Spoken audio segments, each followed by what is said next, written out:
Bring it as a New York check. It's they were officially there. Yes, that's they got a bunch of. We Okay. Ready to go? Drive around Chester County, Pennsylvania. Okay, everybody. First of all, nobody believed that clock up there that says 6:32. It's not that time. I hope that Give me hours. hope some of our membership still isn't home to bed. For clock. Secondly, first of all, thank you all for being here. I mean, I don't know about you guys, but the energy outside with all this beautiful weather, I mean, technically everyone in this room should be outside doing a Messier marathon on a night like this. I mean, come on. This is the perfect night. It's March, the galaxies are up, the Messier galaxies are up, and we're stuck in here and you're listening to me. So it's terrible. Thank you all for showing See you up. later. One in every trip. And it's we're gonna have a little bit of a scheduling change up, and I'll let Bruce talk about that. But in the meantime, let's get things rolling. And hello to everybody out there in Zoom land. Don. All right. Got the slides for me, Don? Yeah, Up there or down here? oh, you can be there. Sorry. Let me get them going. All right. So to go over our observing highlights here, as soon as he gets it up here. Thank you, Don. It's been such a terrible weather for getting out of the telescope. Dave's point, it's just like I'm dying to get out. So please, hopefully get some more good weather coming here. So go to the next slide, please. Do you want to? I can do it. Yeah, Click if you that'd want. be awesome. When you want to. Yeah. There we go. So right now, looking at the planets, this coming month in March, really Jupiter is still going to be king, as he always is. So if you love Jupiter, and I love seeing the transits and the occultations that happen with the primary moons, so get a chance. Saturn, we've got a little window here before the end of the month, and then it's going to be it's a little window, okay, to see it.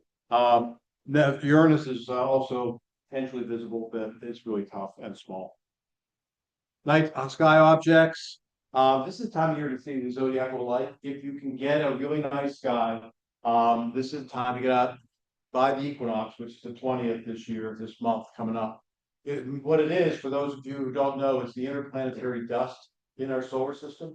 And it's a time when we're oriented so that it's actually quite visible, about an hour to an hour and a half after sunset. And you'll see it as this cone of light that you see coming up here. I've seen it a few times.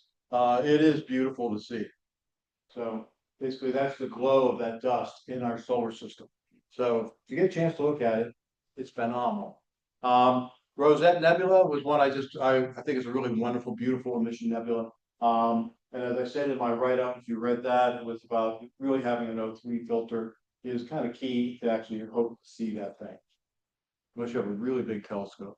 As far as upcoming observing events, March 5th, we had hoped to have an outdoor component to that, but the weather wasn't close. Okay. So we were inside, but we had about 110 people.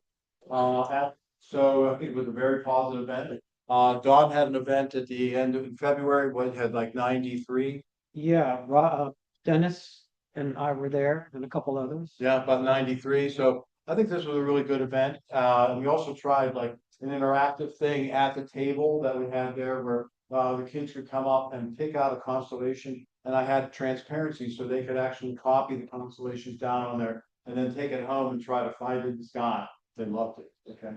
So it was great. So I'm trying to do more of these interactive for the indoor things for that. We have the club event on the 20th. Right now, the weather forecast is lousy. Okay, just Status quo. Status quo. Okay. So don't hold your hopes up for that one, but hopefully I'm wrong. Okay. And then at the end of the month, we have our first of two scheduled events so far with the planetarium. So this is new for us, where hopefully the planetarium, they get about usually 70 to 80 people there. When they finish, they'll come outside and they'll go right into the area where we'll have our telescope set up. So I do need support for that. There's a few more people. This is the list isn't exactly right. But if anyone's interested in helping at that, we need with people with telescopes, people without telescopes, okay? Again, it'd be 80 people, they're gonna be enthused from seeing the indoor stuff. I wanna get them with the telescopes outside and then tell them that they've gotta sign up immediately for this time. We're hoping, okay? We have solar observing events also coming up. Roger's getting into gear here. Weather doesn't look really good for some of these, shaking his head. Roger, you want to comment on this slide? The one in Downingtown looks like it's gonna go. That looks like a go. So anybody that wants to come down, we usually get a really large crowd there. Yeah. We'll have, calcium scopes, That's new. just want a new element to our observing. Got the big H alpha, and a spectroscope. And then, you're gonna bring a white light or something? Probably try to bring white light. Well, we only got 2 spots, so not much to see. Yeah, But it's a nice field and we get a lot of support from these people. So that's the 21st. yeah. And that's one where we've had really good turnout by people coming to it. A lot of people walk by, they see somebody like Dave, and I'm not sure what to do with it. But, you know, you need to call people over, okay, so we need help from people, so even if you don't have a solar telescope and you don't know about the sun, come out anyway, need for help, trying to get the people to engage and talk to about it, as well as just crowd management around the telescopes. And if you do know something about the sun, Roger has tables full of incredible material that truthfully most people glaze over because they don't understand what they're looking at. So if they have some knowledgeable person who can actually help them interpret it, very helpful. There is a astronomical league pin or program Yes, for H alpha. So if you come to the events, even if you don't want to bring a scope or be part of the outreach, Good point. you can earn your H alpha badge. How many steps are in that one? Well, I don't like it because you have to draw. That'd be an artist. I don't draw very well. So it's not that hard. It's just that you have to have access to an H alpha scope, and a lot of people don't. Right, So here's a perfect opportunity for people to do it. absolutely. And that telescope we have is fantastic. So you won't get a better opportunity than that telescope. But Dave has a nice one. This one's better. Okay, so I think we've got someone. So if you get that downtown, if you could definitely make that one, it'll help. Contact either me or Roger or both of us. That's basically it. Don? Okay, who's up next? Thanks.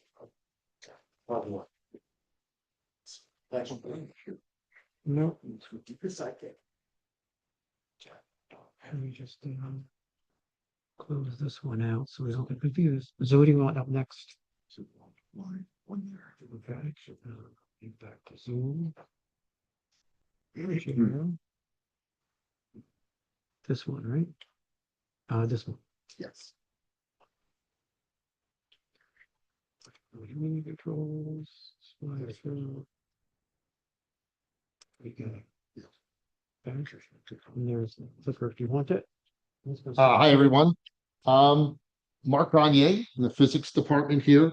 Yeah, I thought he was going to be at the meeting tonight, but he asked that we post this. We're having a guest speaker coming on April 1st, 6 p.m., the room next door.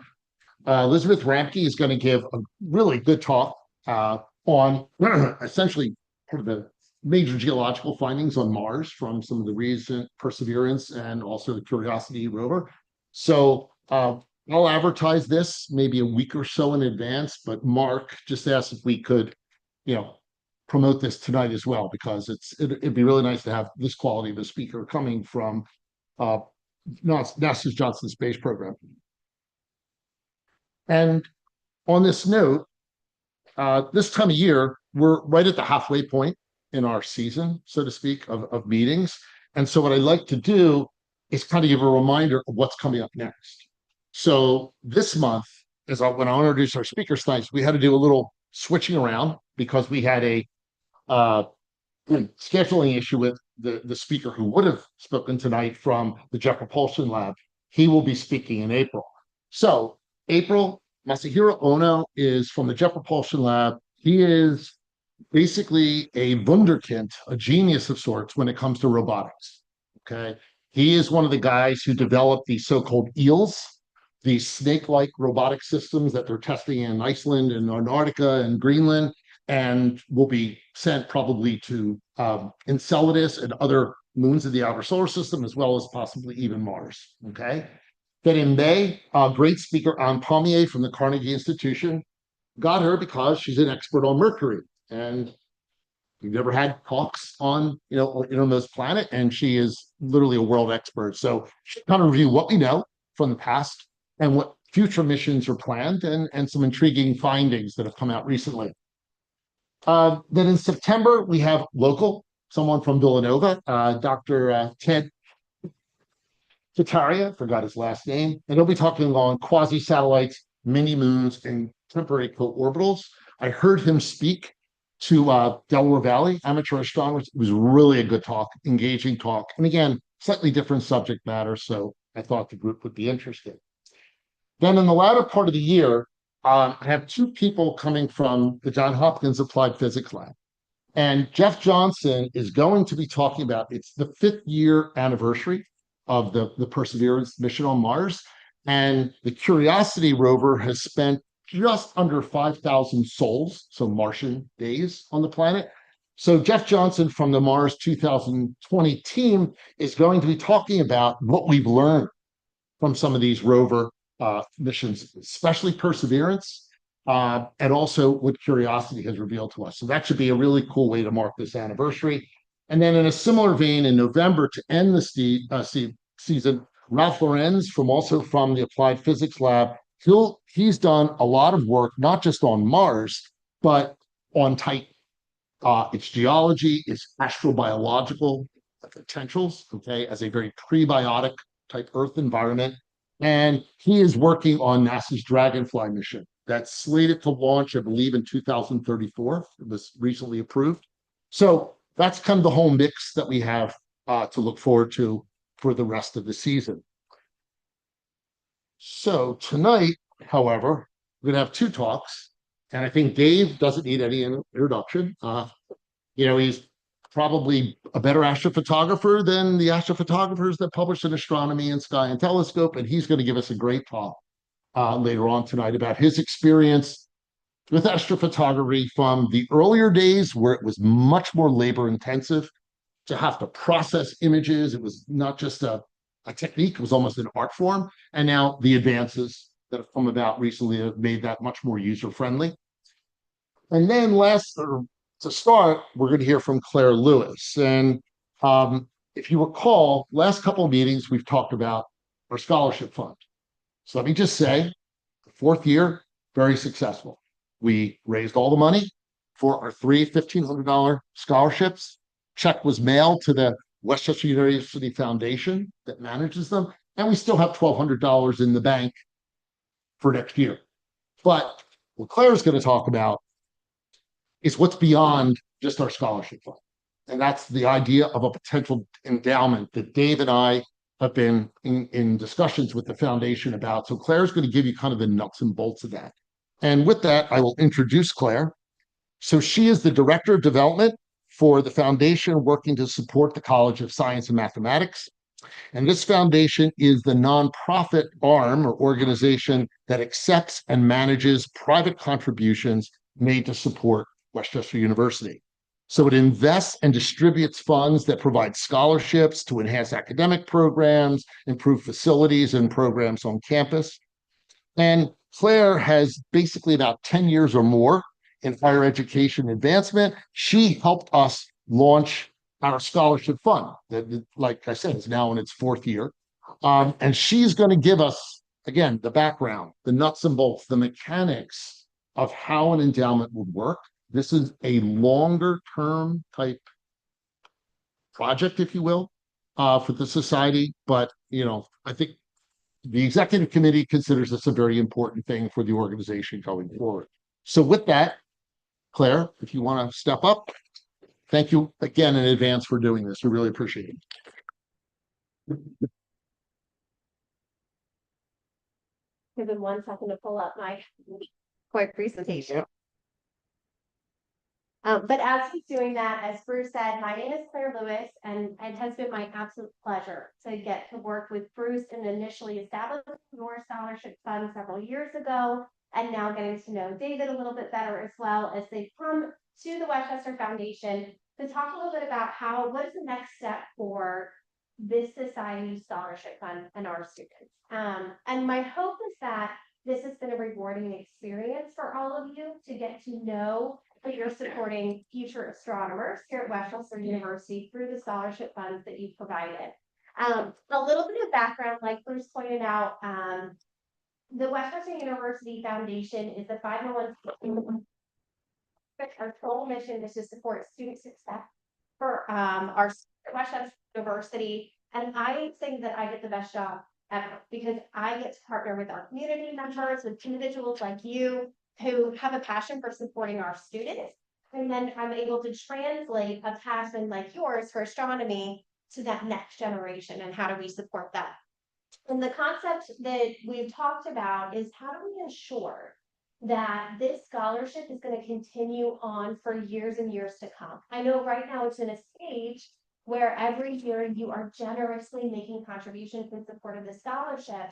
But having an endowed fund or endowing this scholarship is what's going to ensure that this is available in perpetuity for our students. It will forever hold the legacy of Chester County Astronomical Society. So I wanted to give you just a high level overview because I know, especially in the news sometimes too, you hear about like an endowment and what is it? How does it work? Let me just give you the 101. That's your question. How large is the foundation as far as how much money does it manage? So our foundation is $10 million a year, $10 to $13 million a year, but that's for the institution as a whole. The endowment for Westchester University is about $60 million in total. But again, we're an institution of 17,000 students, of 5 colleges, of graduate programs. We're an economic driver in this community. And as you'll see, I think sometimes the misunderstanding with endowed funds in particular is that endowed funds are earmarked for a very specific purpose, right? So your fund will be held solely for the purpose of awarding a scholarship for students who meet your criteria that you've set. So for other institutions, when you think about, you hear these massive endowments, our case is that these funds are handcuffed, right? It's not a pool of money that President Bernanke can tap into at any time. My job is to make sure that we put everything in place that this fund will in perpetuity meet the guidelines that you've set forth. And that's our protection, right? This is why we exist. So a very basic 101 would be your society has already established a non-endowed scholarship fund. So the way to think about it is almost like money in, money out. Every year you fundraise, it comes through my office and it goes right back out through financially to the students that have been selected by the department and the committee. What an endowment does is we invest the funds, right? So a lump sum, our minimum at Westchester University is $25,000. And we invest that lump sum of money. And it's going to, as it's invested, it's going to, earn income, it's going to earn interest. And then it's that growth, that interest that will actually continue to support the scholarship in perpetuity. And a portion of it will go back into the base endowment so that the endowment itself continues to grow and the scholarship over time will continue to grow. So an endowed fund is a long-term investment vehicle. It's not something that's for today, but it really is for the future. It's annual distributions from that interest is what goes towards the scholarship. And the key is that principal continues to be invested. So as that base grows over time, the rest will grow too.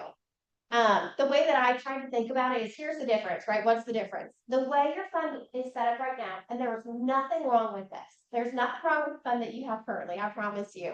But your funds are held in what I'm going to think of like a savings account, right? So the money, right? It's not earning anything for you as if the funds were invested, but you could touch that money at any point in time, right? What the difference is with an endowed fund, it is a larger lump sum, but it will earn you the interest. But once the funds have been invested into the endowment, it's not like at any point in time, the society could say, we want to pull out $25,000 as a whole and award that whole $25,000 to a student. The funds that are available are the interest that's earned on that base endowment. And I promise, give lots of time for questions at the end. So, like I pointed to, it's an annual distribution. And for Westchester University, we are held by a board of trustees. And our board of trustees work with our finance team. We are audited. We are a 501c3, but every year they will review our investment policy and will determine what percentage of the interest is going to be allocated for the scholarships. Historically, as far as I think it's been 10 years since the trustees have made a difference to what that percentage is. So historically, it has been 3.5%. But to help you kind of paint your picture around this, let's say we have just for round numbers, let's say we have a great market year, we earn 7%, right? Interest on that endowed fund. 3.5% is awarded to the students in a very predictable way that we know we can count on that money. And then 3.5% will go back into the base endowment and grow that principal endowment. So your principal amount is growing over time. And it's important to note that your distribution is calculated on the 3-year rolling average of what your endowment, that endowment principal amount is. And we do that to take into account market fluctuations, right? Things like COVID happened. We no more, but things like COVID happened that impact, right, the markets. And our job is to try and make sure that fluctuations don't impact as much as possible. Our goal is to be able to tell the Earth and Space Sciences Department at Westchester University, you can probably predict on X amount of money this year, X amount of money next year, X amount of money for the next 3 years, so they know how to plan from a recruitment standpoint for their students, and in general, how do we support our students? So I just put together in very simple terms. Again, remember, it's based on the 3-year rolling average, but in very simple terms, once an endowment has been fully invested, a $25,000 endowment is the minimum for Westchester because we wish to award a scholarship big enough to really move the needle for a student. So it's $1,000 a year is what you would plan. And I'm going to say that's the first year that it's fully vested. Every year moving forward, I put that little plus sign next to it because every year moving forward, as the endowment grows, the awardable scholarship dollars will grow. So that's the base of what's going to be able to award to a student. And then just to show you how it extrapolates out, 25,000, figure $1,000 a year, and it will just go up. If the base amount that this society would contribute, let's say, would be 50,000, it would go up to 2,000 a year and continue to grow over time. So I put it in a picture just to help it make sense. It's a one-time lump sum investment, right? It's one lump sum. We invest it. It's the growth of that investment is what funds the scholarship in perpetuity. And then it's reinvested to continue to grow the base endowment. So again, it's a long-term investment vehicle. It's a way to switch from what we're doing right now, which is annual support for our students, to once this is up and running and going, forever, you know that this fund will exist. And I just wanted to point out some of the voices made possible. So these are the students that have been supported by your scholarship since its establishment. This past year, you gave 3 $1,500 scholarships. And I just want to take a moment on this slide to point to, I'm not sure how familiar everyone in this community is. I know you come to our campus for Westchester University, but we really, really try to make higher education as accessible and affordable as possible for our students.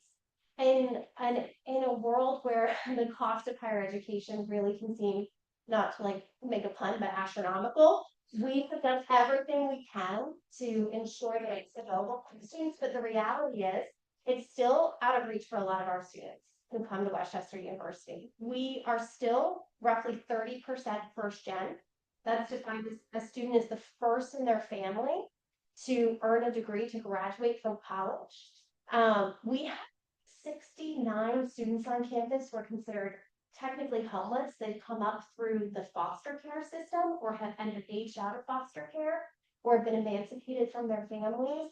We have a high percentage of our students who are working not just one, but sometimes 2 and 3 jobs to earn their degree. The student profile of Westchester University is a little bit different maybe than some backgrounds. Like, it's not what I'm going to say a traditional, and it does exist. Of course, we have students who come and our goal is to help them come through the door and graduate in 4 years. But we also have students who are coming and who are working as hard as they can to get their degree, to get across the stage. And sometimes that trip looks a little bit different for them because of financial resources. And I have pleasure of serving on our scholarship committee where I get to read the applications, and I always have to have a box of tissues. I forget the incredible grit. Like, sometimes I read them and I think to myself, giving up. Do you to persevere and continue to work towards my degree, and our students do. So I just wanted you to know that I really mean this. Like, these are voices of future astronomers that you've made possible. And the criteria right now for your scholarship is for students who are engaged, right? They're engaged with the club on campus, they're connected with the Mather Planetarium. These are students who are performing well academically and who are working in a student organization. I just also want to point out that I've brought my business cards here. Any questions that you have at all around this concept, I'm more than happy to answer. But if this is something that you as a society choose to move forward to do, my plan is to partner with you, and there's plenty of ways that we can work through how we can partner if you do choose to move forward and you'd like to make contributions to reach the endowment level. So this will go on in perpetuity. I'll give you an example. The Westchester University Foundation, again, we're a 501c3. So if you are at the age where you have a required minimum distribution that you are required to take out for your retirement, will become taxable income against you, but it actually is negative. And you need a nonprofit to pass that money. We are a place where we can do that, and it's actually a tax benefit for you, right? Something that you can do on an annual basis. We take pledges out over 5 years. So if you say, like, I can't do, I'll give you that, I don't want to do $5,000, but we will pledge over a period of $1,000 a year for 5 years if that feels more palatable. But it allows us to plan for the long-term health of the fund and to know what's available for our students. And like I said, it's always sound morbid, but realistically, it's just helping people think about their legacy. Plan giving is something that I do all day long too. So if you feel like, you know what, helping, this society have this scholarship in perpetuity is something that I want to contribute towards, and is determined by your executive team and all of you as the society itself that you want to move forward and pursue this, I will do my best to paint the picture for you of what's the best way to do this. How can I partner with you? And certainly, again, I will not, if you want to give anonymously, no amounts passed forward, the society itself does not have to know, who does what. That's why I'm here. This is what I've done. Bruce pointed it out. I know I look so young, but I haven't been doing this for a decade. And I love working in higher ed, and I know that this is something that will be impactful for our students. So I want to open it up for questions now, but I also put my contact information on here, as well as for those of you on Zoom, and for those of you in the room, my business cards are down here. If you want to contact me separately, you don't want to talk about it in a space like this, that's completely fine. We can always set up time for coffee. I usually bring good treats, right? I can answer any questions that you have, but I know I threw a lot of information at you in a very short time. Does anyone either in the room or on Zoom have a question about this thought process for the society and the scholarship, or how an endowment works, or about Westchester as a whole? So how do you decide how many students the endowment can fund? Right now, I think we're doing 3. Is that fully specified by us, or if it's a bad year and you don't have the growth, do you then cut it down to 2, or what do you do? Right, so right now, it's fully specified by the society, and they have determined that they would like to give 3 $1,500 scholarships. Again, we're able to, that's why I've said 3-year rolling average of the fund. That does account for market fluctuations, so even if we do have a bad year, I would say it's maybe a couple $100 difference for a student. But we don't see these massive changes happening year over year. We can pretty well predict, what the fund is going to be available for students. But if it were a year where the society wanted to award 2 scholarships, that's something we can do. It's an annual conversation. I work with donors all the time who say, I want to give a bigger scholarship this year. So instead of awarding to 2 students, I'd like to award to 1. Or they can say, I want to spread the wealth, and instead of awarding to 1 student, I want to give it to 4 students, right? So that's a conversation that we can evaluate. Okay. Good question.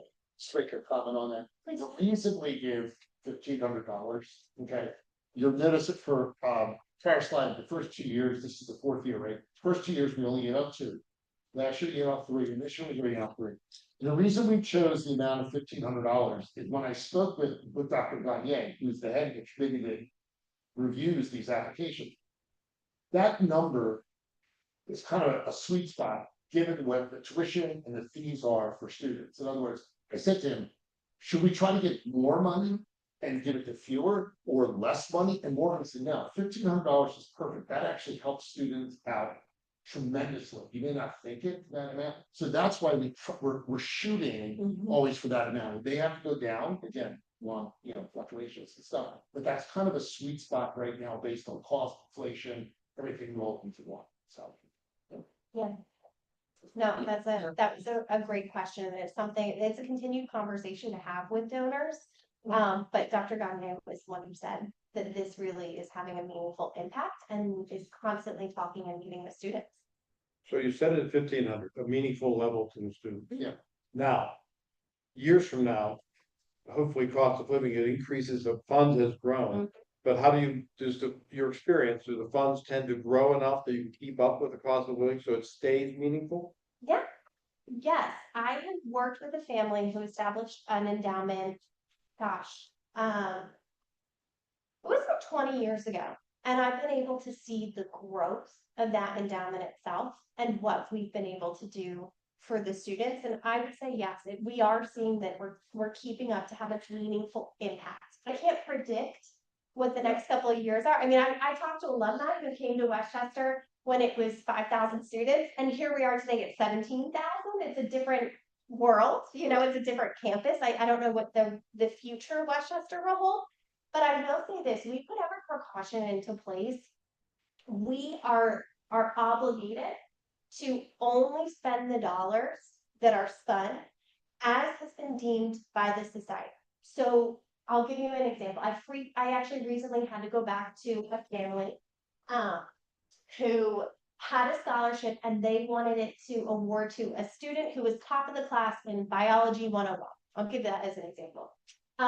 Let's say, for example, that class no longer exists. I had to go back to that family, revise the guidelines for us to be able to award that scholarship, because we are bound to award the money as it is in the guidelines of the fund. And then if we extrapolate out 50 years from now, and let's say there's a shift and for some reason we can't award it as it's currently written, we are obligated legally, and it's in our legalese, to award as closely as possible to the original intention made by the organization. So we are bound to do the best that we can to make sure in perpetuity it will only be used for this purpose. Okay. Yeah, and we've seen funds that, started off with 1 scholarship and now give out 5 scholarships, right? So it just, as it grows over time, that's something to look at. Right. I should know this, but I don't. You said the minimum is $25,000.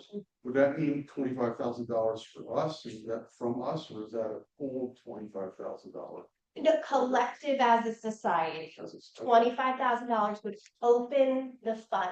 okay. And I wish I wish I could change a number and tell you something differently, but that's our policy as the foundation. And the reason behind it was the slide I showed you, because we want an endowed fund to spend enough money that, once it's fully vested, it will, be making enough. The way that we thought about this, knowing that Bruce and your team are fundraising every year, we don't want to have the scholarship come to a place where it's no longer supporting students, right? So ultimately, as this continues to grow over time, the funds that the endowment is spending will continue to go up, up, up.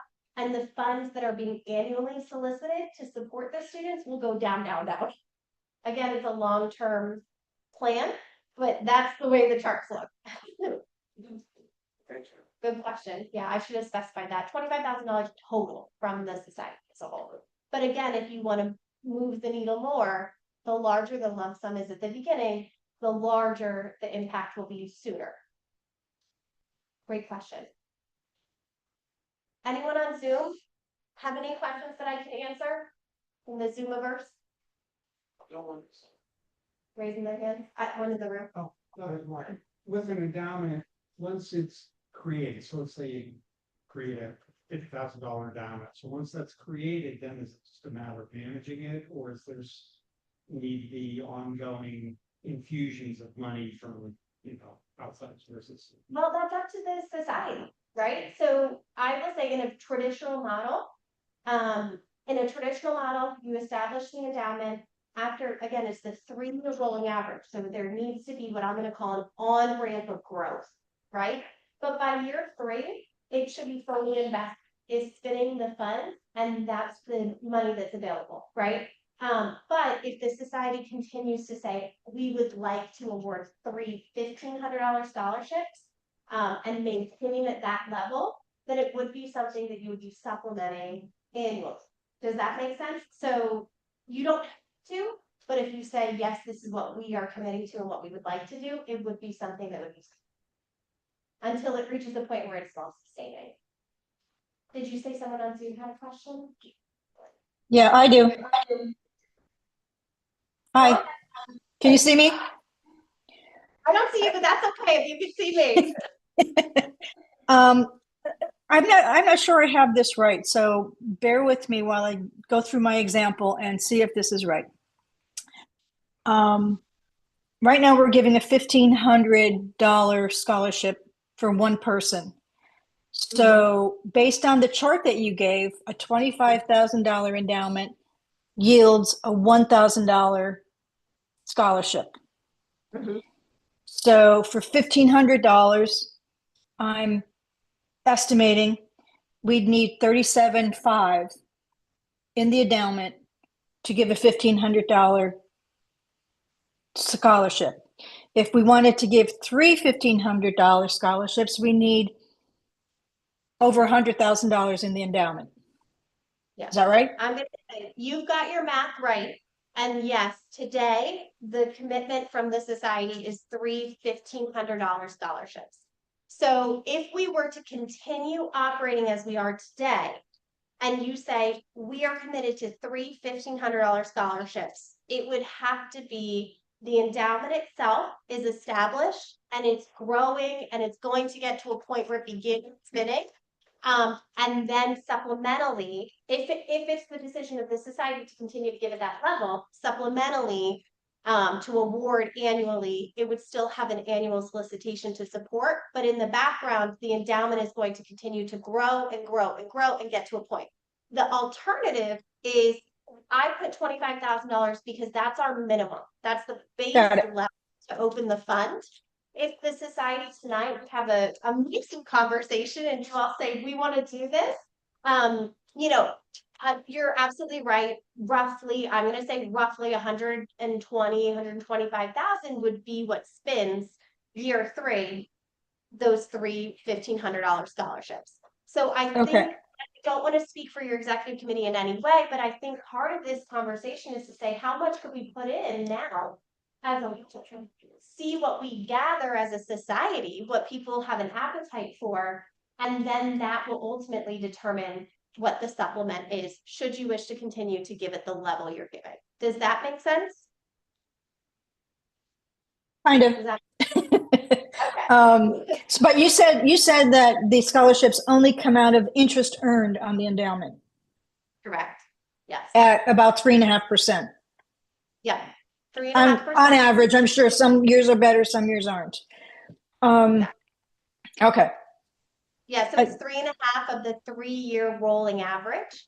And remember that let's just using whole numbers, a 7% year, that other 3.5% grows the base. So you're not calculating, 3.5% of 25,000 forever. You're actually calculating 3.5% of 26, then 28,000, then 30. It's exponential, if that makes sense, because the endowment itself is also growing at the same time. I hope that makes sense. Okay. Think it's long. With additional contributions, you're saying? No, because the interest earned. So, okay, if the $25,000 put in the market. Compare it to someone who has a 401k. Just, it's not, Yeah. right? It's money, you have money invested in a 401k and you leave it there for, like a zillion years. You don't touch it and it's earning money and it's growing and it's growing. If you start withdrawing money from that 401k below a certain critical amount, you actually don't lose money because it's still growing. The 401k is replenishing itself based on the size of the base, even though you're drawing from it. You have to be a certain age, obviously. That's kind of the principle here, only on a much smaller scale. I get it. But we're going to end up fundraising for that 25,000 minimum, and then continue on fundraising for that. Yeah. Okay. All right. I would like not to be morbid in any way, but something to think about is if anyone did leave this scholarship fund as part of their estate plans, down added 15 years to everyone's life in here, it could move the needle in large chunks as well. And I've seen that, and I hate to say it, but I've worked with families, right, where it's been included, and all of a sudden they were working on a track where they thought it's going to take us 10 years to get somewhere. And a family member has included it in their estates, and now all of a sudden the scholarship is having a really meaningful impact much sooner than what they were expecting. So I hope that makes sense too. There's a lot of variables. So I think the question is, if the society does want to move forward with this and making sure the scholarship's awarded in perpetuity, part of it is to see what the society would like to contribute, at that base of 25,000 or above. And I hope my goal here is not to educate and be truthful and honest and transparent and make sure that you know how this works and answer your questions. I am no way I'm trying to force anyone's hand or twist any arms tonight. We are so grateful for the support that you already give our students. But to just know what your options are. A huge part of my job is just educating on how this works so that the society and you all can make an informed decision. And I would be dishonest if I wasn't including that complete picture, that sometimes funds jump up based on someone's required minimum distribution or other means. Anything else? My contact information was on that last slide, or get to David or get to Bruce. They will absolutely get to me. Those of you in the room, I have my business card. And like I said, should this be a conversation you want confidential, that's my job. If you want to know more about our investment policy, we work with a company called SEI Investment. Again, think of it like, your Vanguard. Anywhere you have your mutual fund, right? You're invested the same way. I, Claire Lewis, am not deciding what stocks it's going into. I promise you. It's well diversified. They're professionals who are doing this. I do just want to point out that the foundation, the university, because not every nonprofit operates this way, there's no fee that the foundation or the university is taking on gifts to a scholarship fund, endowed or non-endowed. Any money that you're providing the foundation for a scholarship for a student goes directly to a student. So I'm available for any questions. If you're, thinking about it on the drive home, that didn't make sense, contact me. I'm always happy to chat. And I'll be here, I'll stick around until the end too, if anybody wants to talk one-on-one. All right, okay.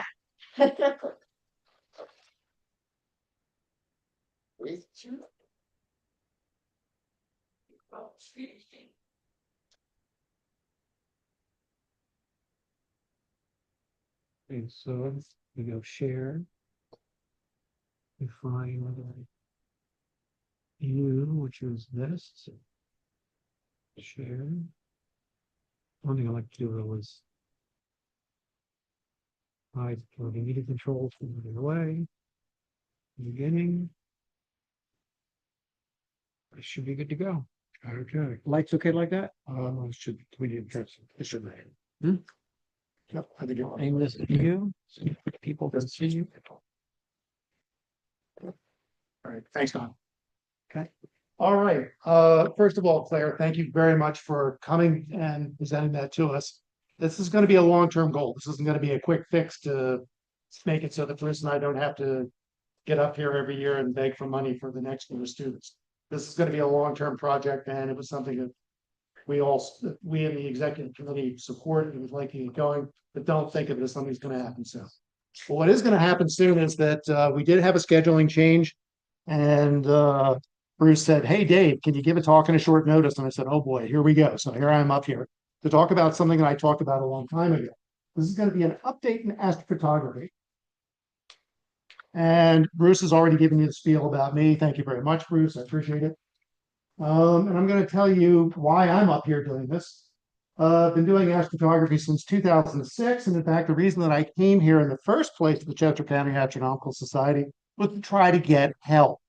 I had started on my own, and back then it was a frustrating process, and I came here looking for people, and Pete LaFrance was the only one who was really doing it here. And he never came to the meeting, so I never met him until probably 5 years later. My qualifications for this, I probably spent more money on telescopes and astrophotography gear than should be allowed by the laws of God or men. And I gave this presentation back in 2008, and from where I was at that point, and this is kind of an update, and that is, of course, one of mine. Just for those of you who might have been in the society for a little while and might recognize this, that is indeed me, and that was my first rig, as it were, my first real telescope on top of a concrete pier built on a roll-off shed observatory, which is still in my backyard. And when I decked this thing out for astrophotography back in 2008, this was what was necessary just to get started. The main telescope, of course, is here. On top, strapped to the top of it, was a TeleVue 101 IS with a separate guide camera. The other camera here is strapped to the back of this thing. Oops, sorry. It's strapped to the back of the telescope there. There's a guiding separate camera here, and all these cords and wires going down here in order to control this okay, but somewhat primitive fork mount that came on the knee. It had to drive the whole thing. It was difficult to get the telescopes, this one and this one, to be perfectly straight so that the guiding camera wouldn't be sending signals to the control software that was making the other one sort of cattywampus to, and that would be looking at something a little different. Every piece of the software and hardware, the cameras, the driver, they all had their separate drivers. And astrophotography back then was daisy chaining not only the physical equipment, but also the computer control, the drivers, the ASCOM hubs that you needed to coordinate everything, the physical hubs that you needed in order to be able to power all this gear, the power supplies. It was a real mess. Okay. That was the view from the back of the, oops, sorry. That was the view from what the back of the rig looked like. And even though electronic motorized focusers were there, software control of it, automated software control of focusing on the fly wire in the middle of the imaging run was in its infancy. It hadn't been solved yet. The mounts were, depending upon what you wanted to buy, somewhat crude. The periodic error, which is the amount of slop in the drives as the camera's there with a long exposure, the slop in the drives and how much slippage that would happen, and therefore the smear of the stars in the image across the CCD chip, could be quite large. In this particular rig, when I started off, it was a full arc minute, 60 arc seconds. That's what I was fighting against. And I couldn't understand for the longest time why the images were always blurry, no matter how carefully I focused it. But you have to correct this in order to be able to get that periodic error down. And it was a real mess. So eventually I had to give up on that mount. I just couldn't correct it to the point that I wanted to be able to do very long exposure for. Got a different mount, which was a Losman G11. Got rid of the meat itself because I didn't want to unfork it at that time. A much, much smaller guide scope, much easier to align and keep orthogonal with everything else, and a lot lighter weight. And this certainly did help. My images did start to improve at that point, but there was still a lot more room for improvement. And the biggest room for improvement and where it makes the biggest difference is this thing here, which is the mount that I ultimately settled on and that I'm still using to this day. It's an astrophysics mount that is quite robust. It will hold 120 pounds of instrument weight. And that's not that's not literally when they say it'll drive 120 pounds, they mean 120 pounds. I've never pushed it to that level, but this is what is really necessary for good astrophotography. I changed cameras instead of using a guide scope. This was an off-axis guider. And I just simply moved the cameras around. Some of you remember this character here, and if you know his name, you've been in the society for a while. This is ultimately the rig that I wound up using back then, and you can see this thing is a beast. This telescope by itself weighs the rig weighs probably about 74, 75 pounds. You can see quite a bit of counterweight on this thing. But this drive, I could actually get accurate to less than 1 arc a second. That's 1/360th of a degree for those of you that want to spin the calculation out. That's a gnat's hair of a whisker on a pixel. And you needed all of this stuff in order to keep it going. Power supplies, hubs, USB hubs, all that sort of thing. And they all can have problems. But it got to the point where I could do this. Oops, sorry. I could get images like this, okay? Things that really are starting to push the edge of what decent astrophotography really can be. But this took me years, okay? And as I say in the slide, even with all these upgrades, this was not a state-of-the-art rig, okay? This was about as good as I could do at that time. And if you'd asked me, hey, Dave, what's a really good night of imaging for you? I would have said when everything actually worked. Because a lot of nights I'd be out there, one driver would crap out, piece of equipment would fail, connections in the USB hub would go, the ASCOM driver would decide to go crazy, and I would lose control of everything. And this is something that can make you very old very quickly if you have to deal with it all the time. So in short, it was a very complicated operation, a lot of diverse components, all manufactured by different manufacturers. It was a real mess. Planetarium software in coordination with hubs like ASCOM, which is free, by the way, that's one you don't have to pay for. And hardware hubs are really essential. This was just to get the images, okay? Once you've got all these data, all these, 30, 40, 50 sub-exposures or individual pictures that work, then you have to put them together. And this is image processing. And you'll indulge me a little bit while I sort of tell one of my first stories in astrophotography. When I first used a camera and I was looking at the Whirlpool Galaxy, I was looking at it through an eyepiece, and all you see, as everybody in this room who's used the telescope knows, when you look through at the Whirlpool around here in an eyepiece, what you see is 2 illuminated fuzzes of belly button lint. That's what it looks like, okay? It's just 2 gray smudges, and that's what it looks like. I think my wife was going to work the next day. She'd already gone to bed. And I just thought, for the heck of it, I threw a camera that was already obsolete on the back of the telescope. And I started trying to image this thing. And as it sat there, I could see spiral arms. I could see a little bit of dust lanes. I couldn't see the whole galaxy, but I could see a piece of it enough that I was like, oh my goodness, that's what's up there. And I waited until I got enough of it that I was like, okay, this is fantastic.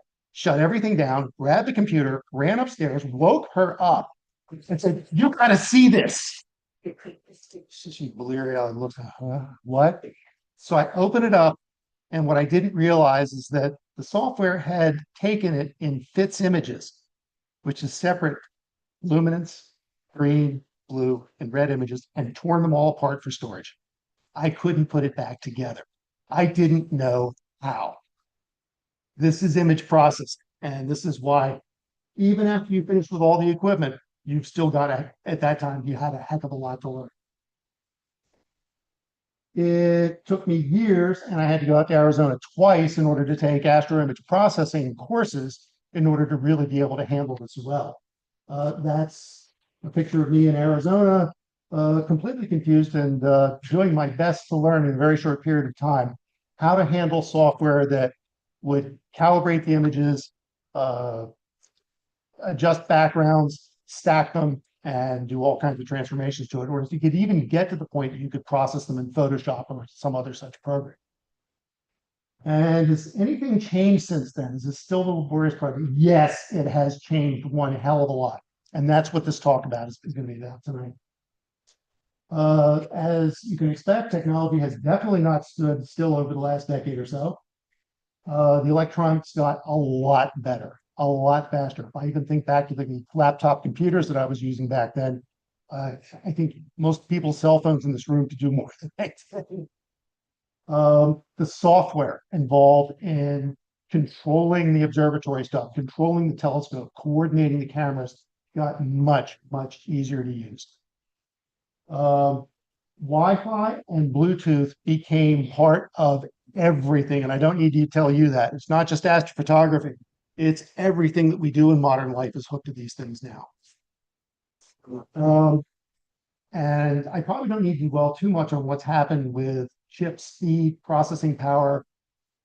It's just amazing what I've seen happen over the last years of this. And the other thing that happened, especially over the last few years, is that country that Napoleon Bonaparte called a sleeping giant woke up. And China started making not only just decent stuff, but very good telescopes. They started making very good mounts, very good cameras, good components and software. And despite all this, the price kept coming down. And this has created a revolution in what we're seeing in astrophotography today. Now let's go up to 2018. If you would have asked me, just stop me at a meeting here or something like that, or out in the observing field, say, Dave, I'm really interested in getting into astrophotography. How do I do it? I'd have probably told you shouldn't. It is the fastest and most expensive way out of this hobby. You're going to get into this and you're going to say, Jesus, there's got to be something better to do with my time.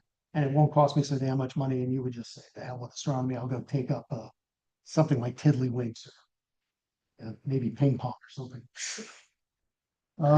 But then a company called Varus came along and they made this. This is the Stellina, and this is the first of what would become to be known as the smart telescopes. Okay. It was rather small, about this, and it had its own little tripod that came with it. You could set it up anywhere as long as it didn't even have to be that level on the surface. It had a small 80 millimeter focal length 400 telescope. The 80 millimeters being that's the size of the aperture of the lens up front, and the 400 millimeters is how far back it had to go in order to make an image. It had full Wi-Fi control, automated Altaz mount with go-to and tracking. It aligned itself to the sky. The battery that was in it, you would charge separately, and then when you would take it outside under the skies, you had about 5 hours of usable life. There was, if anybody remembers this, who's been in that AP for a while, astrophotography, Singularity app was good for both Apple and for Android systems. It had the beginnings of integrated light pollution filters. They weren't very sophisticated. It did have a dew heater, which was really nice, and would store images in either JPEG or FIS. And it was literally, for the first time, you had an astrophotography rig in a small one. Okay. This was amazing at the time. They even sold an available backpack so that if you wanted to go hiking up into the woods and take this thing along with you for a night of imaging. You could actually do it. And there were people who did. I must say, even though a lot of technology went into it, the images that I saw out of these things at first it wasn't very good. But it was there. Okay. But the cost was high. It was $4,000 for this thing. It had some serious limitations in terms of what it could do, the image quality that it could get. And then the next year, in 2019, Unistellar, this company came out with the EV scope. On the top of it here, right there, you had something that they called an eyepiece, okay? And what it actually was a tiny little electronic display, a little screen, as it were. And it had a lens covering over it so that it had the experience of looking through a telescope eyepiece, but it would show you the image that the software inside of the telescope had stacked as it was accumulating images from what you had it pointed at. And you could actually watch it happen in real time. And again, I looked through one of these. It wasn't great, but it was still impressive, but it was still expensive. It also was somewhere around $4,000 at that time. Now, over the next couple of years, the more companies came online. Dwarf came in. Here are some of the various smart scopes when that term had been pretty much coined at this point. The Dwarf 2 especially, which is the one with the yellow arrow over it right there. This was a real game changer in the sense that it had a lot of the features that the first two generations of the smart scopes had, but the price was coming down. It was around $450 to $500 somewhere. This is a lot better than 4,000, and even though it put it within the reach of amateur astronomers, these didn't sell well at first. But then 2023, this thing comes online. This is the ZWO C-Star S50. One is sitting in front of me right here. This is Don Nabbs. Thank you very much for bringing it in, Don, and also for your contributions to this. We'll see some of Don's work later on. This had many of the features, but was just a really sharp execution. The Chinese got to work and they really did a fantastic job with this thing. Had a 50mm aperture, which ain't much, about 1.5 inches. And it had a much better sensor, a much better chip in the back of it, gathering the light for the images in the Sony IMX 462, which is a much cleaner signal. Oftentimes you didn't even have to use dark frames with that particular chip. It was so quiet. It had built into it, instead of doing RGB lenses, what they did, it's kind of tricky, is they used O3 and hydrogen alpha filters built into the actual box itself in order to create your different red, green, and blue images. And the chip would collect it as such. And the software inside it knew how to process these sort of narrow band images into red, green, blue in order to give you a better color image. It was weighed under 6 pounds, which is fantastic for portability. You can pick this thing up in one hand. And this is the one that I think by this time, the astronomy community started taking SmartScope seriously. It was a good package. It was the right price. And sales of these things just went through the roof. The improvements continued. Dwarf 2 became a Dwarf 3. The C-Star became the C-Star 30, which is the next generation after this particular one there. The Vesper 2 and the Dionys, the Vesper Pro, the Origin and the Odyssey came online. Smart scopes were now not a niche market of just people wanting to spend a lot of money to make things easy on themselves. People started really taking these things seriously. The biggest improvement that happened at this time, I think, was that you actually, instead of having to do this yourself, the tripods and things like that would actually, you could set it up in equatorial mode if you wanted to. This made it so that the thing didn't have to correct for errors in 2 axes. It only had to deal with 1. And the results show. This is from Don Nabb from this unit. It's an image of the Lagoon Nebula. Okay. It looks to me, from what I've reviewed of the data in it, a stack of roughly 20 images, each about 10 seconds each. And for right out of the unit, not bad. Everybody knows this one. This is the Orion Nebula. Again, about 10 seconds of exposure from what I can tell from the data. And right out of the box, if you can do that, wow. M101, kind of a faint or fuzzy. It is bright, but it's kind of diffuse, it's kind of spread out. Here again, the Sea Star in light polluted conditions is getting this. I couldn't have touched that for maybe three or 4 years dealing with all that other gear. And this is one of Don's favorites. Thank you for sharing this one because it's one of my favorites too. The ET or the owl cluster. And this looks like about roughly 31 10 seconds on its way. Me too, Dave. And the Crescent Nebula hanging off of Cygnus. And again, this is a little longer exposure. So I think it's about 51 10 seconds of exposure. At least that's what I counted in the data set I got. And literally right out of the box, wow, I could not have dreamt that this was possible when I started. And you can do this literally on your first night of imaging with these things, literally the first night. The hard part about these is, first of all, you have to download the software, which is, you can get it from the company site, but depending upon the compatibility of your tablets and getting it all set up, it can be a little bit fiddly. The other hard thing about it is there are other C-Stars or other smartphones in the area that are all wanted to grab your Wi-Fi. Sometimes you have to make sure that you're on the right one. And of course, you have to go through like any computer software or anything on your phone or your tablet. You have to learn the menus and know what to push and what not to push and how to set things up. It took me about 4 years from the time that I started getting into astrophotography to the point where I could get anything even close to what this thing does right out of the box. So why buy anything else? Why bother with all that other stuff? Why fuss with heavy mounts, heavy telescopes, building observatories for God's sake? Everything else are. Well, because these things are limited, and I'll show you why. The way that they get around the errors that can be introduced in the chip, the noise that comes from the actual sensor, field rotation of using an alpha-azimuth telescope in order to track in the sky. Of course, Orion, when he starts in the east, he flips upright at midnight, and then he's literally face down by the end of the morning. If you're trying to image through that, that field is rotating with respect to the camera. And the way that they get around that is to take a bunch of really short exposures, 10 seconds, 20 seconds, 30 seconds, okay? That way you don't get star trails, you don't get field rotation. It makes things a lot easier. But in doing so, in sacrificing the long exposure, you can't go deep. You can't get a bunch of exposures that have gathered a lot of photons, including all that faint background stuff that you may want to bring out.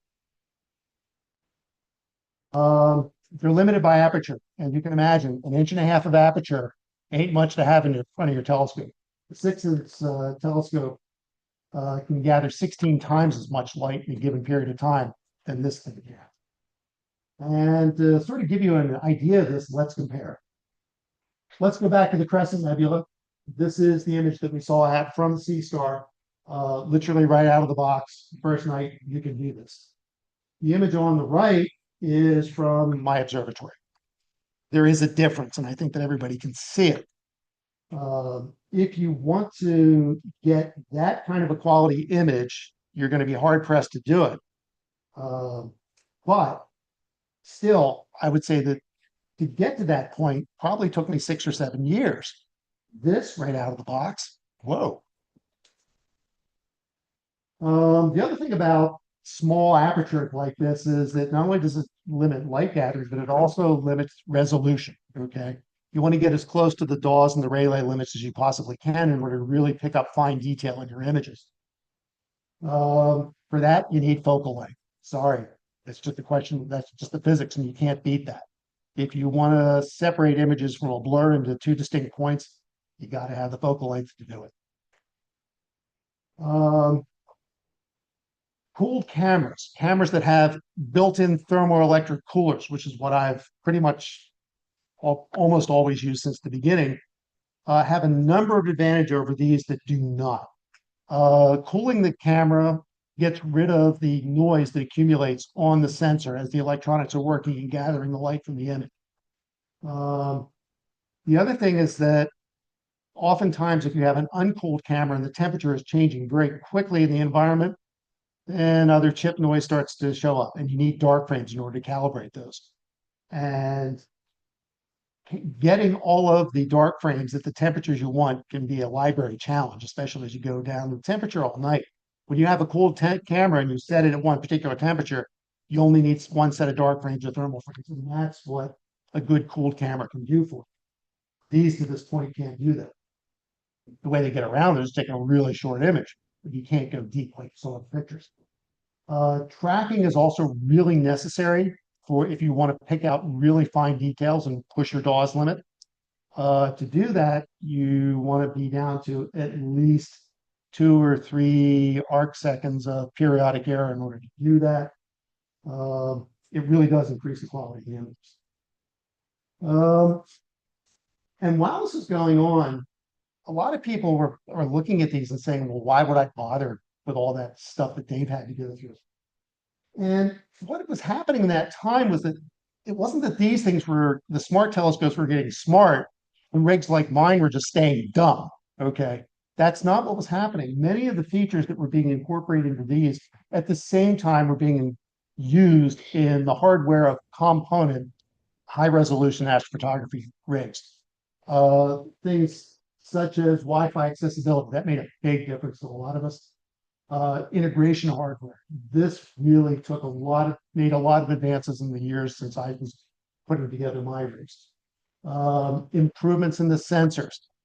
The CCD camera used to be king. Now it's the CMOS. The complementary metal sensors. They are much faster. The old sensors used to literally just sit there, gather light, and when it gathered light, then the computer had to read every single pixel off of that chip and download it. Sometimes that would take 2 or 3 minutes, depending upon the size of your sensor. The CMOS chips, there is a transistor element for each and every pixel, each and every one, and it is literally handling it in real time.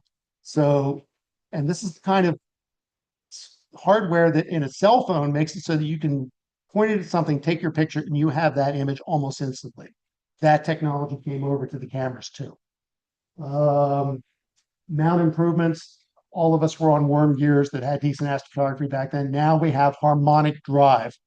And harmonic drives get away from the kind of gears that we're used to. It's almost like a triangle that's being rotated on an eccentric circle in order to drive the telescope. It means there is zero backlash, and you can make a mechanism that can carry a hell of a lot of weight for a very small package.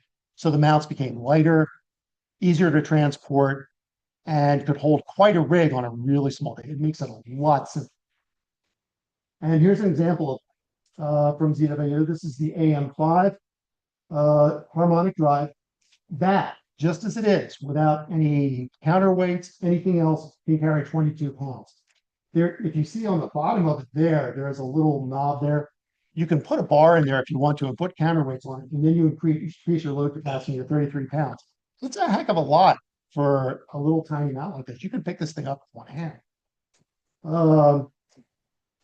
It has a native periodic error of about 10 arc seconds, not arc minutes like when I started off, arc seconds periodic error before you do any correction of mount. It's fully integrated through ASI Air with all the other components that you may want to put in as long as you're ZWO. And it's an excellent mount with the tripod for about $2,500. What I have in my observatory is easily 5 times that cost. The camera sensors I talked about a little bit. The CMOS sensors have taken over, literally taken over. It's almost hard to find an old style CCD camera at this point. This, for $1,000, gives you an APS size sensor. The APS is the size of the film that we used to have in some of the other cameras, the old film cameras. They're cooled fully. You can take them down to anywhere from -20 to -30 degrees C from ambient temperature, and it makes simplifying your dark frames and all those sorts of things. It's just a pleasure. That camera back when I was getting it, this probably would have been about somewhere between $4,000 and $5,000 to get all those features. So, Here, they're doing it for less than 1,000. so you're saying APS size, is that 35 millimeter? So smaller. The smaller one, Maybe about 2/3 of the size of the 35. Okay. about that. And remember all this junk that I had to have in the observatory to make it work? Reduced to that. That little box. It does a couple of things. You see the DC-12 outputs there, 4 of them. Your cameras go into that. Your rotators go into that. It takes care of the power. On the other side of the box is where your inputs can go. If your camera has Wi-Fi capability, which that one that I just showed you did, you can hook in directly without ever having a cable go to it. If it doesn't, if you have a component that does have to be hooked up by that, you've got ports on the other side to do it. And that box is tiny. It's like about this with an antenna sticking out. That does all the work of what all that big tray had with all of its stuff. Software, I'm not going to get into this too much. Anybody that has questions about this, see me after about this, but trust me, this has been a godsend. The software that you can control this and get images with is so much simpler than what I had to do. It is ridiculous. As the control hubs used to be real expensive, especially software VISC and APC. You'd be spending anywhere from $400 to up to $2,000 just for your control software, for your observatory, your telescope, your cameras, your guiders, and all that sort of thing. Now, with applications like Sky Safari, different ones from Stark Labs, Stellarium Mobile, Dragonfly, they're a fraction of the price, and they do every bit as well. So the next logical step, which I'm sure some of you are thinking about there is, well, if this thing is so smart and it has kind of, push one button, get picture kind of stuff, can I get something that has a little larger aperture and maybe give me some of all those benefits that big rig with all the components has, but still give me the simplicity of the smartphone? Well, there it is. Okay, this is a Celestron Origin. And this is a Roe Ackerman Schmidt arrangement. There is no eyepiece at the back. That's all mirror in the back of the scope here. It bounces it up to a camera, which is buried in here. It's 6 inches of aperture, a heck of a lot bigger than this 1.5 inches right here. It's fully automated. You turn it on, aligns itself to the sky, just like Celestron's supposed to do anyway. It's working right. And will plate solve, make sure that your image or the object that you want is centered on the chip by literally taking a picture, comparing it to known sky charts, and moving the telescope until it has it just right. And the camera is cooled. It is fully automated in a lot of ways. It has a lot of the kind of a one push button operation that this thing has, but with much more. The other nice thing about this is that, say you want to use a conventional telescope. The nice thing about this particular mount is as long as you have the adapter plate that goes in there, and it's a pretty standard adapter plate. If you have another telescope you want to put on this thing, you just throw it on the mount and put that one in its case, and you can do visual observing if you'd like to. It's not cheap though. It's not $450 or $500. This is more like 4,000 if you want to get it with options on it. Then you're going to spend more money. What's it weigh? Oh, that thing is with the tripod and everything else on it, probably about 30 some odd pounds, which is not terrible. Not this. Not that. But anyway, these are the ones that are kind of bridging the gap between the smartphones and the full astrophotography rigs.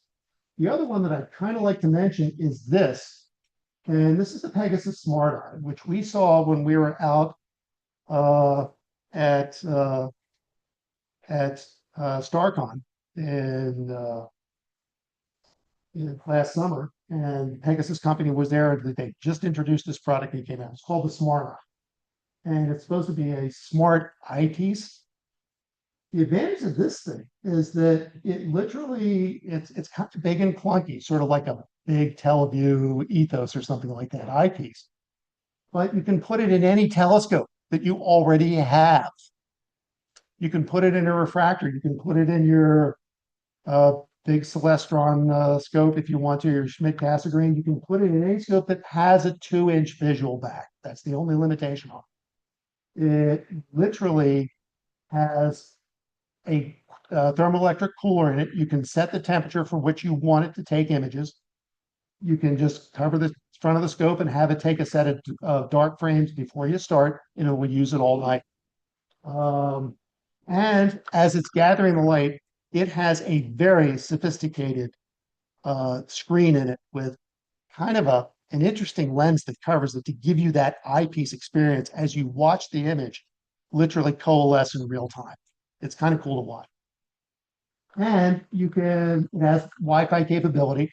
While you're looking at the image, if somebody wants to take their tablet or their phone and hook into the Wi-Fi of this thing and you give them the password, they can watch it on their tablet while you're working. So they don't even have to look through the eyepiece if they don't want to. Or if you want to, it's fully ASCOM compliant. You can use this as a deep sky camera just in and of itself. Just ignore the smart eye features and just use it as a cooled deep sky camera if you want to use it for that. It's kind of amazing. It's a bit pricey. It's about $2,000. But if you already have all the other gear, this is an attractive option. Okay. And this is what it can do. I think most people in here will recognize the Swan Nebula. Took this up at Cherry Springs when I first got the unit. That's how it comes right out of the camera. I have not processed this. I have not adapted this at all. I have not done anything. This is what you see in the eyepiece and when you download it from the camera. There's the wild duck. I like it, actually. You'll notice, and it might be hard to appreciate on the screen here. It comes off a little better on this one. Sorry, that one isn't turned around. You can see where there's kind of a circular cut here. It's because it gives you the image that you would see through the eyepiece. They just crop it that way. But still, kind of impressive. Just for the heck of it, I pointed at Andromeda and just shot a minute or two of collection, and that's what you get. There's the Whirlpool. That was also done up at Cherry Springs. And, to literally be able to just plop that, pull your eyepiece out, plop this in the telescope, turn it on, shoot a couple of darks and draw that. I think that's pretty darn amazing. So what does all this mean for amateur astro today? We want to get into astrophotography. If you would, like I said, if you had asked me this question even just a few years ago, I said, no, do it. Unless you've got an iron will and you have a deep pocket. Today, I'd say, hell yes, get into it, okay? This has been a revolution. There's no reason that everybody can't get into astrophotography as long as they can afford $500 for one of these things. It's revolutionized the hobby beyond what the smart scopes are. A lot of this technology is now moving over into the regular full rig astrophotography enthusiasts, and it's made things amazing. There are a few of us in this room that probably have the more expensive eyepieces, the Teleview, Delos, Ethos, and all that. This thing that can give you these images costs a lot less than the top of the line Teleview eyepiece. Never mind the telescope, never mind the mount, never mind everything else. For less than the cost of a really good eyepiece, you can be gathering images for the next year. Okay, that is really attractive. And on a personal note, as far as I'm concerned, not just with my involvement in society and everything else, but anything that gets people out under the sky, seeing what's up there, appreciating it, that's a win for us. That gets people engaged, it gets them out there, and it makes it so that astrophotography isn't just for people that have a lot of time, a lot of energy, and a lot of money in order to be able to go out and do. This is the democratization of astrophotography as far as I'm concerned. So if I had to do it all over again today, what would I do if I was starting from scratch? First and foremost, I'm sorry, you're always going to hear me say this, as much of a gearhead as I am. I've learned the sky with a pair of binoculars and a small telescope or something like that, and a good star map. Don't let the tech do your learning for you, okay? And maybe it's anachronistic, maybe it sounds old-fashioned, but I still think that the better you know the sky, the better you're appreciating what's coming out of these things. To get my feet wet in astrophotography, I would buy this unit right here. okay, or maybe the dwarf ring. Or maybe they make a newer version of this, the S30. It's a little more better adapted to solar and lunar imaging and has a couple of features in it. This would allow me to see what's up there that I can't see through the eyepiece. And I think is, for me, as an experienced astrophotographer or as an experienced observer, it kind of is very complimentary when you have something like this. Why not set it up outside while you're looking through the eyepiece and let it gather some images while you're having fun? Eventually, if I wanted to do something better than this, if I got bitten by the astrophotography bug and I wanted to do more, I'd be slowly, as I could afford it, upgrade my gear. And I would start with the mount, okay? I'd start with something like the ZWO AM5N, not the 5 that I showed you, but the 5N is a much better mount. The AM7, larger, more robust, less periodic error, or the Skywatcher 150i. These are very good mounts. They can carry a heck of a lot and they're very flexible. And I don't think I would do a permanent observatory anymore. I would use this probably as a portable rig all the time. And then as I wanted to add onto and get more into it, I would start out with either an ED or an APO refractor, probably in the 80 to 100 millimeter range for aperture, or a good Ritchie or Newtonium or a good CAT reflector in the 6 to 10 inch range. Okay. These mounts can handle those weights easily. And these are something that can do much more than a simple smart scope can do. Then if I wanted to continue, say I got the bug, I was starting to have some success with it, then I'd get a cool CMOS sensor or a CCD camera, add an auto guider, that's important. I get the ASI air for control if I had the components that would do that, because it really does simplify things on the rig. And a good polar alignment wizard, if you're going to use a portable mount, is a big time saver. You just fiddle a few knobs, look at the thing on your, or look at the image on your tablet, make a couple of adjustments, and you're good to go. It's not like what we had to go through in the old days. And cheaper software. ZWO has their own, or Sky Safari is a really good set of software that is not only good for planetarium control and for image capture, but it really does help you coordinate everything. If I really got into it and I wanted to process the images I was getting, I would not do what I did. I would not be doing Photoshop or any of those other things. I would purchase PixInsight. To use Photoshop anymore, you have to subscribe to it as a service. They charge you every month. And sometimes the upgrades or the plugins, they want to charge you more for if they didn't develop it themselves. When you buy PixInsight, you pay one fee once. That's it, forever. Every upgrade, every improvement they make, they send you out a notice. Hey, here it is, download it.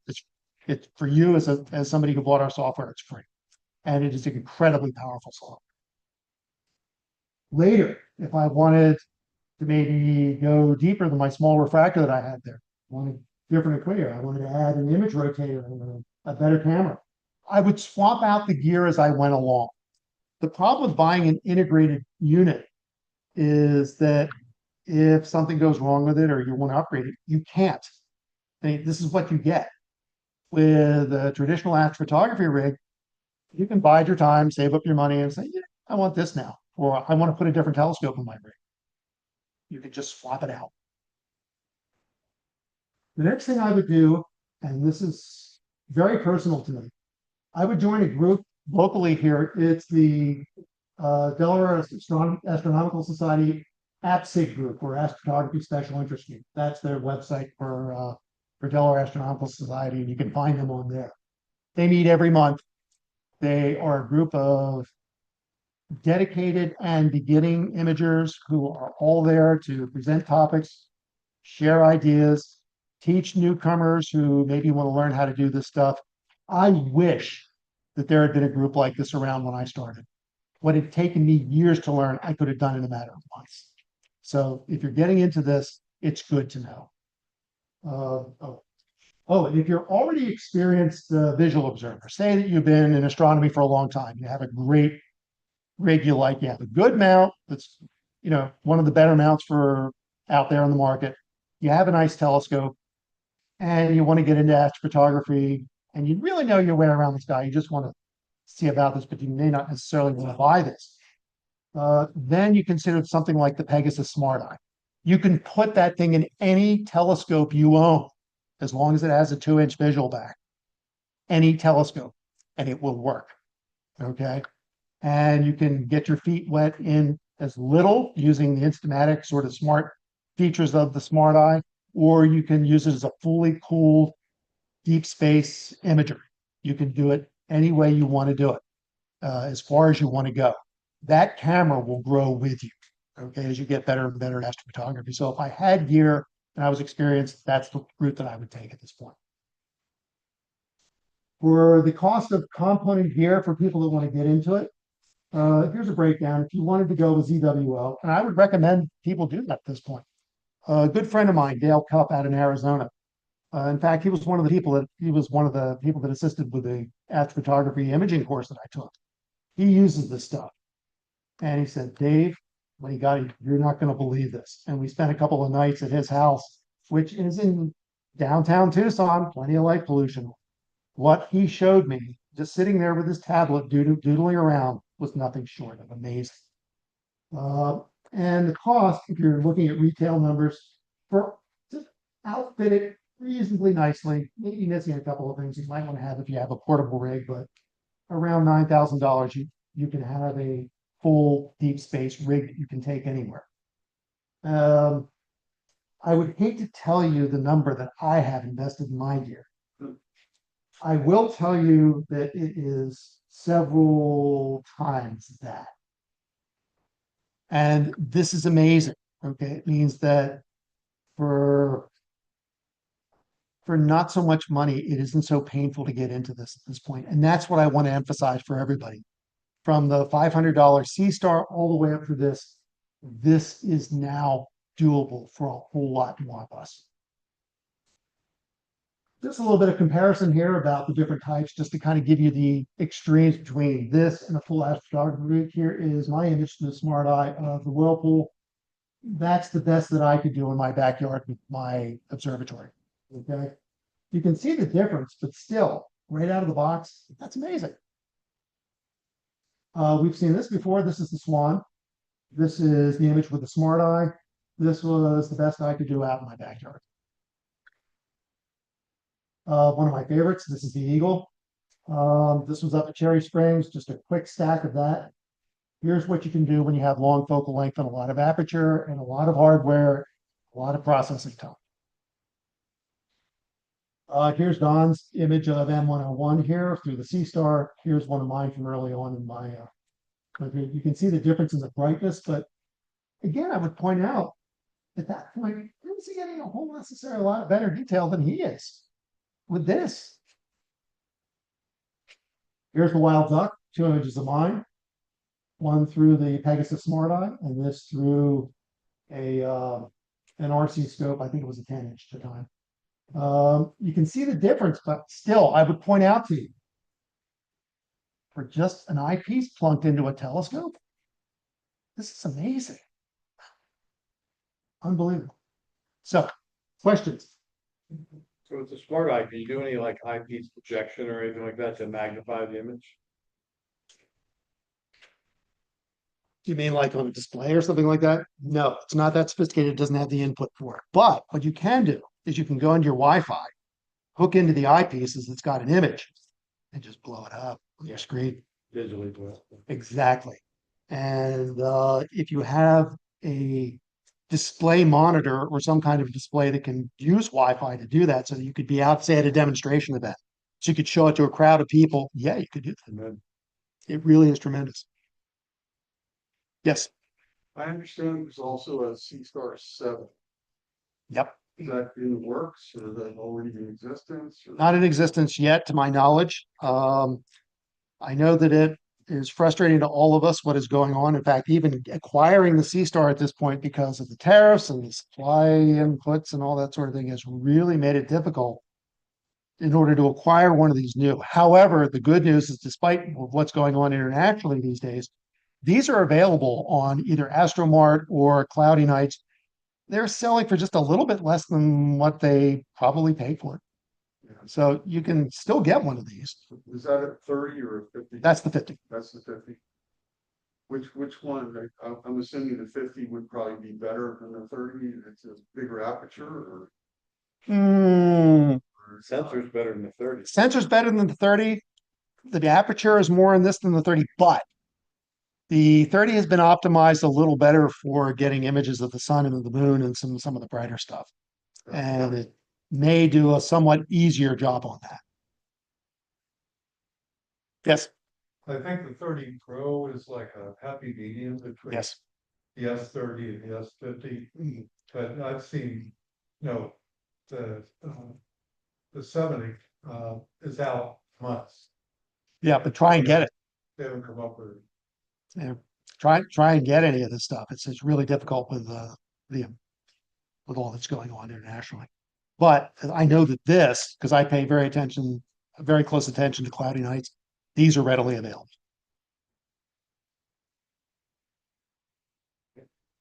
That's it. Okay, then we'll wrap up the meeting. I hope this gives you at least a feel, especially for people that may be on the fence about getting into astrophotography, that there's no reason not to at this point. I encourage anybody, even if you're a rank beginner, pick one of these things up and have a ball. So next month, Bruce has already told us who's going to be around. It's going to be a great meeting. From JPL. And hopefully some of you, while the temperatures are still warm and the skies are clear out there, can go out and catch a couple of Messier objects. See you next month. Thank you. Thank you. Okay, would you share your slide? Mhm. Can I get a copy of the slide? Yes.